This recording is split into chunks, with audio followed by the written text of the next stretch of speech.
Hello everybody, hope everybody had a good lunch. Welcome back. My name is Malcolm. Thank you. I take applause as they come. Everybody is very welcome to applaud at any stage. Thank you, Graham. I wear many hats, as most people in the room. My day job is involved with running a carrier-neutral cloud provider, as well as being a director of ISPA, chairing the management committee for INX-ZA, quote-unquote Michelle's boss, and doing a few other things on the side. So quite a busy run. It was really cool that it asked me to come up to Durban. I think it's phenomenal what you guys are doing here, as well as for the rest of South Africa in terms of the NOG movement, getting guys involved, getting guys wanting to learn about how networks work, why operators do the things they do, having guys, experts in the room like Ben, like Andrew, who works at exchange points for his day job, travels around the world speaking. To have these guys who are able to come in here and talk to the local communities, I think is a great thing. What we're going to do in this session now, to start off with, is hear from the internet exchange operators themselves, giving feedback of what they've done. So we'll start with INX-ZA. INX-ZA has 3 internet exchange points in South Africa, and I'm going to hand over to Ed, who's done a costume change, to talk about INX-ZA. Yeah, I thought it would be easier if I sort of like try to differentiate myself instead of having hats in this hot weather, just to change shirts every now and then when I represent someone else. So for those who don't know, or missed earlier, or was late this morning, or has had too many beers, I'm Ed. Hi, Ed. Troublemaker apparently these days.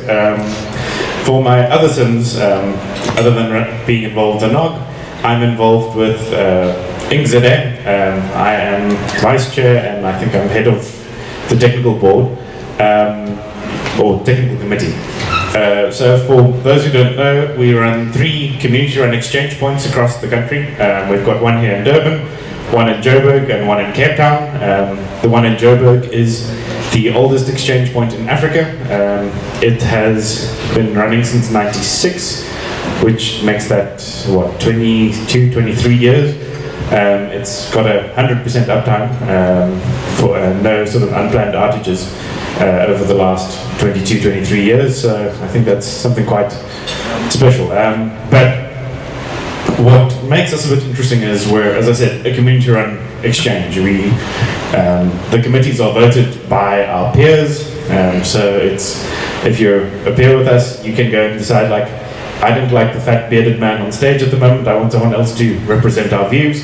And you can invoke change to your exchange points if you've got problems. You can actually go and like speak to like a committee and actually get involved if you want. Brain fart. Well, you can get involved easily. There will be a set of voting that goes on. Yeah, there's voting that we do at iWeek when we do our sort of like our user meeting, and then you can vote a new committee.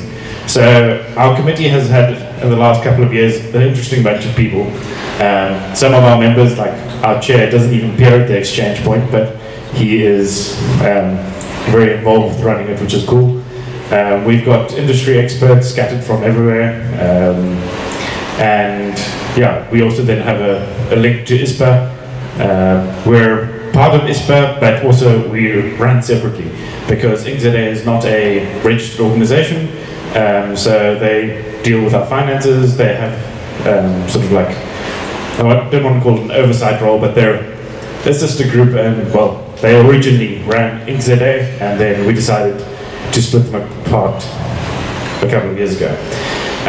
So some interesting things that we've had or done in the last, what, 6 months or so. We've now got 100 gig support. Got some ports on order for 100 gigs, which is quite exciting.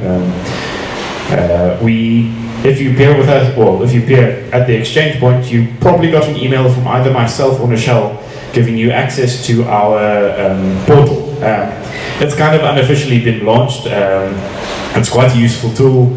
It can, like, with one click button, say, send an email to someone else at the exchange point to peer with them, which makes it quite easy. And there's quite a few people who use those regularly, I see. Gives you access to some interesting stats, which I'll talk about a bit later. So if you haven't yet logged into it, go and find your username. It would have been emailed to the address that's on your peering DB record, and log in and have a look around. You can't actually change anything to damage it, other than maybe change your contact details, but it's quite a nifty tool that we've been using for, what's it, about 18 months now. So we sort of ran it internally before we gave anyone else real access to it. Then, what was it, 2 weeks ago, when we had the KZNNOG, oh, it looks like there's a question. Let's hit that quickly now. I'm going to ask now before I put that. That's not. Where is it?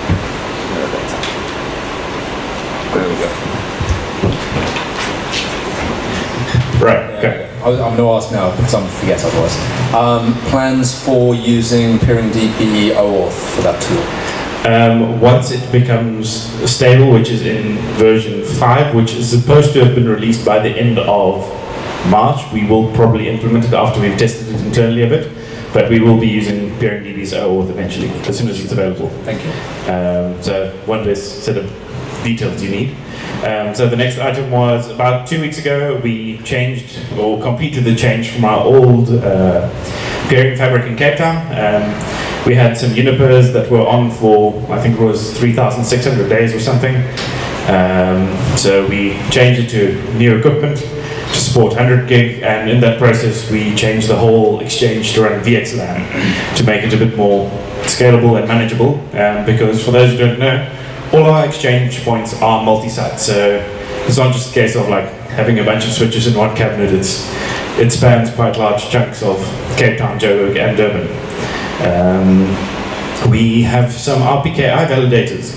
So for those who don't know, there's a couple of providers who recently announced that they are dropping invalid RPKI routes. So there'll be a talk about that later, so I won't go into too much about that. But we host an RPKI validator in each of our exchange points so that it's easy to access. S-Flow stats, I will talk about that a bit later, but that's part of Portal. And for those who don't have fancy NetFlow implementations to tell you who you peer with, you can, by logging into the portal, you can now see who you are exchanging traffic with. Where's the slide? And get a slide per everyone that you exchange traffic with that looks like that. It's normally a bit more colorful. They haven't quite, this was a fairly new peer who said we can publish their data. But yeah, so you can get sort of per peer details like that, which is quite cool. There's many people who use it to figure out where they have to fix their peering or set up bilaterals. We've got a new path between our 2 data centers here in Durban, provided by Link Africa. I don't think they're here at the moment. They said they were coming. So that's added a new level of resiliency for us there. And Durban will also, hopefully in the not too far future, get some new switching gear. So yeah. A lot of what we've been doing is being involved with community events.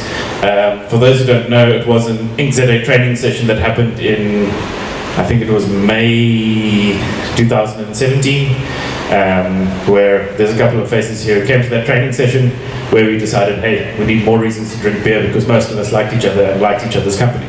So a key part of what INX-ZA does is it tries to support the community both in South Africa, and we do a lot of work outside of South Africa. We've been doing a lot of work with, for example, the Harare Internet Exchange. We're in discussions with I've forgotten what they call themselves, but the exchange in Windhoek. And we do stuff with KZNNOG, and well, we print these cool shirts that, I don't know, for those who weren't there, you get your name and your AS on a shirt, which is quite cool, so you can easily identify them if you lost your name tag. So yeah. Okay, I've done the S-Flow stats. So just a little bit of an interesting thing about our multi-site exchange points. This is the distribution of peers across our 4 sites in Johannesburg. As you can see, a large chunk of them are centered at one data center. But we've got also quite a few peers at other exchange points. For those who don't know, we're at Terraco, Internet Solutions, Hetzner, and Liquids SADC. So you can see there's actually quite a reasonably healthy spread of people across the various exchanges, and that slowly, the extra smaller sites are slowly growing. We're turning on peers quite often there at the site, so it's a slow growth process. And then lastly, just things that we're working with at the moment. We'll be upgrading our root server and root collectors to Bird version 2. Part of our project of that is that we will support the dropping of RPKI invalids. It's a slow process. We'll implement it in a very similar way that we did the IRR hard filtering, which is we'll implement it on the second root server, give people some notice to fix their stuff, send 100 emails, people get irritated with us for spamming them, and eventually we'll turn it on the primary root server, which takes probably 6 months to a year because people take a long time to fix their stuff. But it generally helps people to speed up their problems.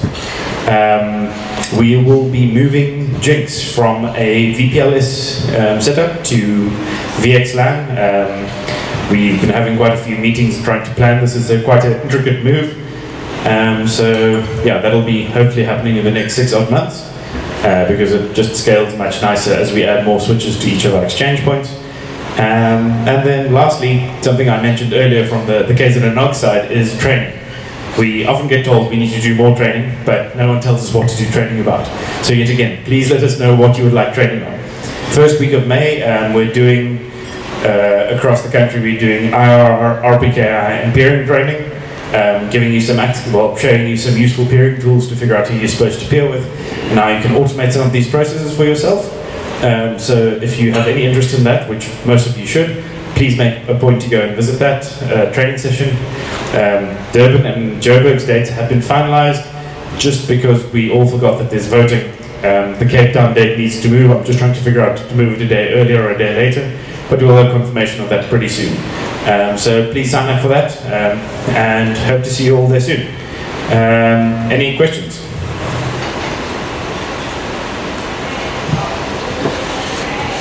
Is the troublemaker coming for a question? No. Okay, cool. Yeah, thank you. Thanks, Ed.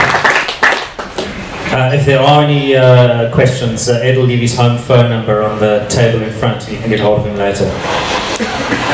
The toilet cubicle wall. What? Up next is Andrew. Andrew is in charge of the NAP Africa installations. Does he have a presentation somewhere?